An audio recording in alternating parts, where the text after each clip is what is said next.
Well, I learned something about our first speaker, Reverend Joy Fletcher, and I have had the privilege of serving with Reverend Joy on the executive board of INTA now for about a year. I think I've been in service, and we worked together quite a bit on the hub committee, and that was such a delightful experience and will continue to be.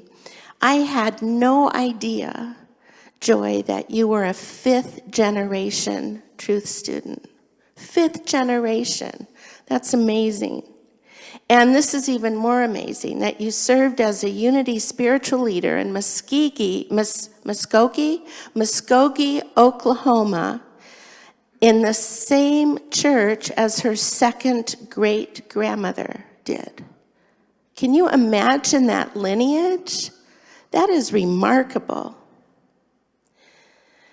Joy is the former spiritual leader at Unity Church of Flint, Michigan, and is a popular guest speaker all over Michigan. I know that to be true, and in fact, all over everywhere you're willing to travel to. Currently, Reverend Joy serves as the Divine Science Ministers Association president. That's a big deal, by the way. She's a member of the executive board, affiliated New Thought Network, Divine Science Federation International, and co-host of Divine Science Everywhere, which is a wonderful podcast, and you can learn a lot if you tune in to Divine Science Everywhere. She's a seminary faculty member of the First Spiritual Church of Bay City, Michigan, and Samaritan Institute. She is a published author, passionate about teaching and modeling New Thought principles.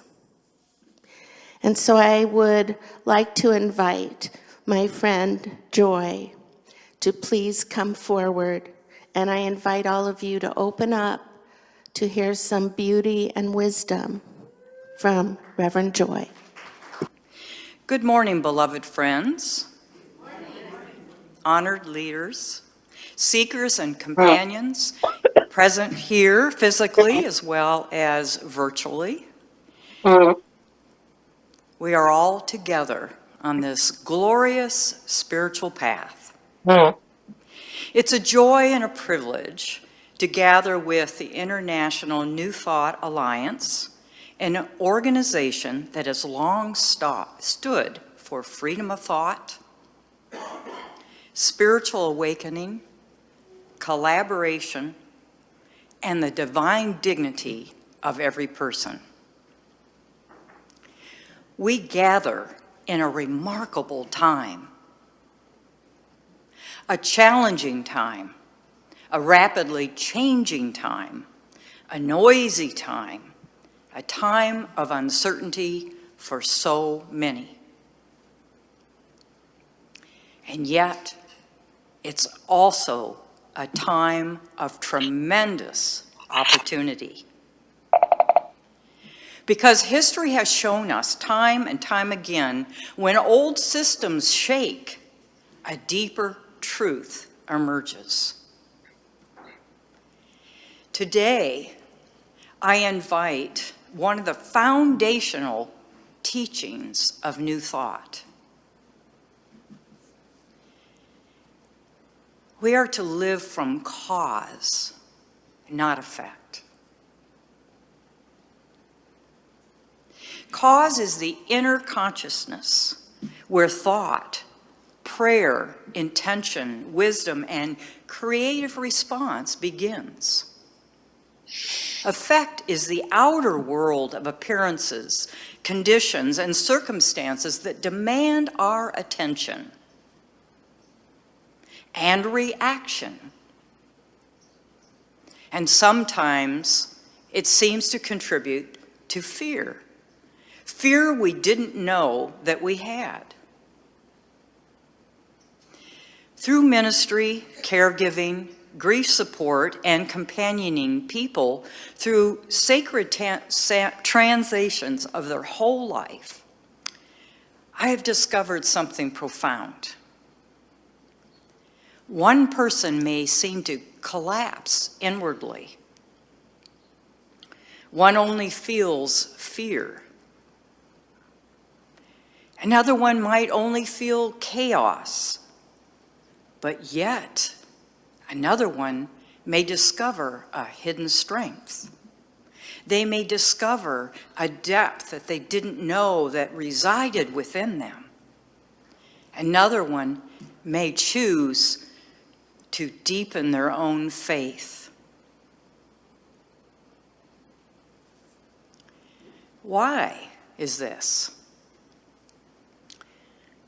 Because conditions matter, but consciousness matters more. That's one of the great gifts of New Thought. That circumstances, knowing that circumstances can influence us, but they don't have final authority over us. The world of effect in the outer world are the events, headlines, conflict, finances, diagnosis, social tension, disappointments, political turmoil, and misunderstanding. But the world of cause is deeper. It is consciousness, prayer, perception, intention, imagination, love, wisdom, courage, and spiritual law. Most people live from effect. Is that you? Some of us wait for conditions to improve before they approve.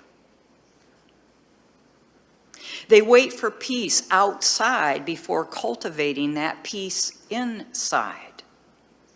They wait for others to change before they change.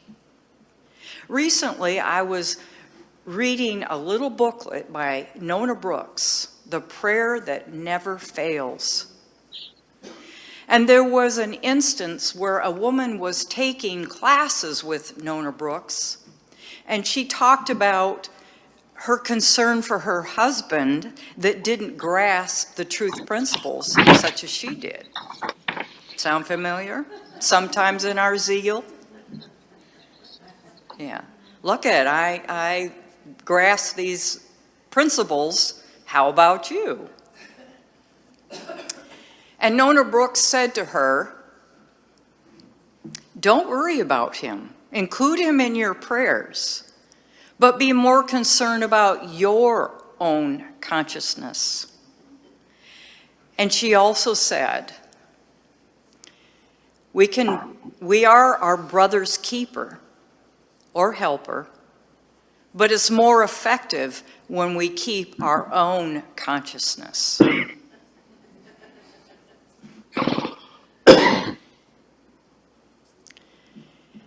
New Thought invites a higher path than being jostled around by circumstances.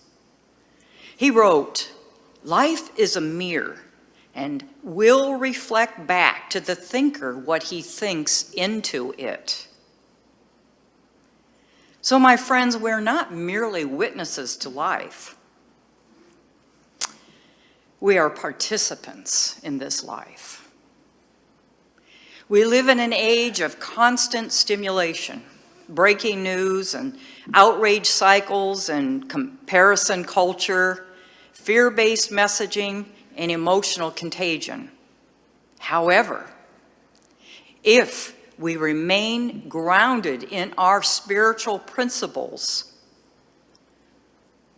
we let it just, we do what is ours to do, pray, move our feet, as the saying goes, treat and move your feet.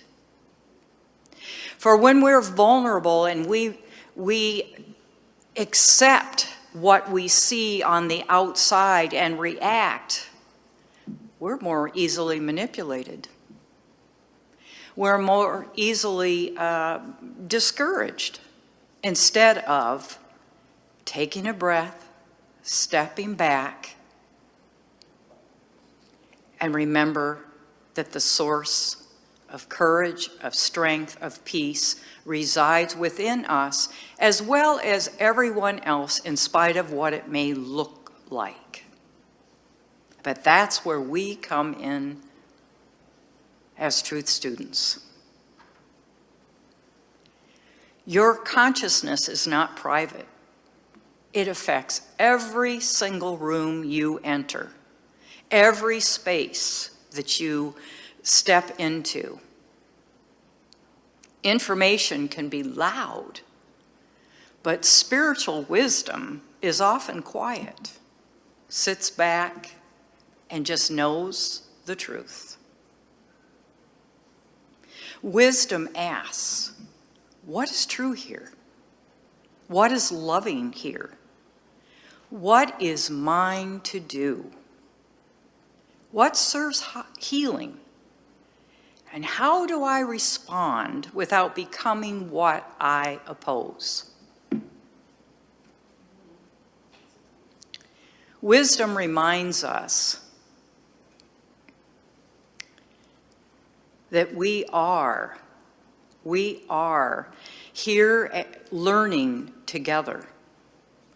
And sometimes as I reflect over my life, every single day, I learn wisdom from making, at that time, or as I look back, unwise choices. But I know that I can begin again with every breath. And I hope that each of you realize that about yourselves and see yourselves from that higher consciousness.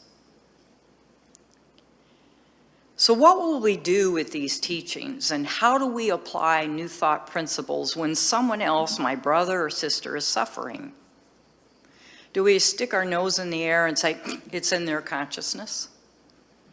Or do we approach this with love and compassion and offer support? Doesn't mean you get sucked into the details or the facts, but you can be there spiritually grounded. As you may choose to work in a homeless shelter or a food pantry. That is such a sacred privilege. And as I mentioned a moment ago, our consciousness goes with us everywhere we step. So we can affect other people. In fact, we do with our consciousness, but also move our feet. Love is guided by this wisdom, strength without bitterness, and clarity without cruelty. We may stand for justice without hatred, and we may confront deception without contempt. We speak passionately without losing compassion, and that is wisdom. Each and every one of you that have gathered together, either virtually, here, or in consciousness, are leaders. And our leadership is very, very needed right now. Leadership is influential. Leaders shape emotional climate. They model how people treat one another. When leaders model steadiness, humility, listening, and courage, others rise. And each of us leads somewhere, even and especially in our own consciousness. The Dalai Lama often emphasized universal responsibility, the understanding that our lives affect one another. Thought matters, speech matters, presence matters, energy matters. So we honor the pioneers who came before us, those who carried and modeled wisdom and truth through challenging times. Emma Curtis Hopkins, Nona Brooks, Charles Fillmore, Myrtle Fillmore, and so many others. And in later generations, Johnny Coleman, Eric Butterworth, Louise Hay, and many others help carry forward the light. My own second great-grandmother received her ministerial credentials in 1926. And as I was writing this, it occurred to me, oh my goodness, 100 years ago, in a time where women had just received permission to vote. What? Yes, yes, thank you. And so courageous. She received her credentials at 68 years old, had been widowed twice, and raised children on her own, and was very creative. And I have many stories that someday I'd like to share with you about demonstrations that she had, healing and prayer. Her certificate was signed in 1926 in Kansas City, so the assumption is that she had close studies with the Fillmores, but I don't have proof. I'd like to say that, but I don't know that.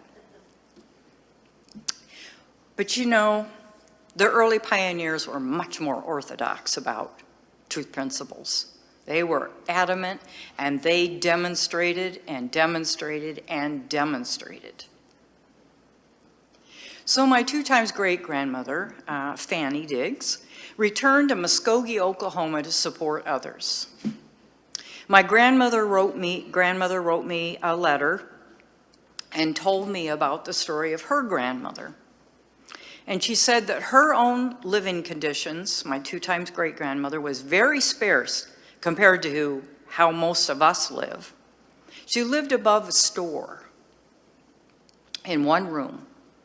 And my grandmother said she remembered that she would climb those stairs and say, joy, joy, joy. That was her affirmation.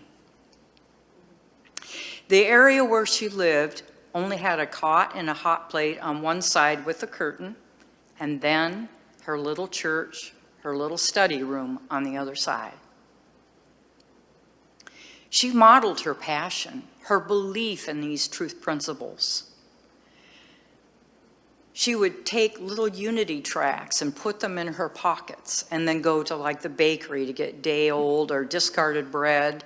She would gather up clothes from people that didn't need them anymore, and she would walk to different areas of Muskogee, the segregated areas.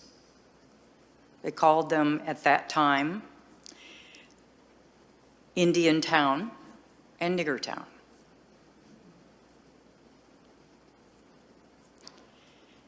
And she modeled truth. She handed physical substance to people that were hungry for the truth and gave them unity pamphlets. Now, we all can do our share in today's world in our own way. My grandmother also said that she did not have much in material sustenance, but she had a deep spiritual richness. Spirituality is a path of service. Our spiritual ancestors didn't wait for perfect conditions. They applied truth principles in imperfect times. So now it's our turn. Now it is our turn. Where in your life have you been reacting to effect instead of creating from cause? Where is the wisdom asking to rise within you? There are 3 practices that can help us now. First, govern your inner climate. Don't let every headline become your inner weather.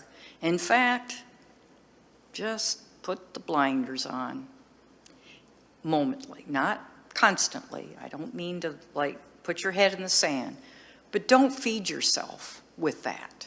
Feed yourself with the truth. Hum to yourself hymns and affirmations. Say affirmations. Build yourself up. Practice that constructive speech and think, is it true? Is it necessary? Is it courageous? And when we speak the word of spirit, we speak for us all. Third, take one meaningful action. Prayer matters, action matters too. Encourage someone, serve someone, create something, forgive something, stand for something. Cause or spirit or divine order moves through embodied lives. This is not the hour for new thought to be timid. This is the hour to be visible, wise, practical, compassionate, courageous. People are hungry for the tools that we offer. They help. We have something meaningful to offer. We don't ignore the world, but we don't feed appearances of disruption, disease, and separation. Instead, we recognize a deeper truth. So let's offer it boldly. Let us not be just observers, powerless observers of effect, but rather be co-creators with cause. Let us honor those before us, strengthen the present, and let us help create a future worthy of upliftment of the soul. And let us leave this gathering energized and more committed than ever to think clearly, to love bravely, to serve generously, and to serve the greater good for all. Thank you.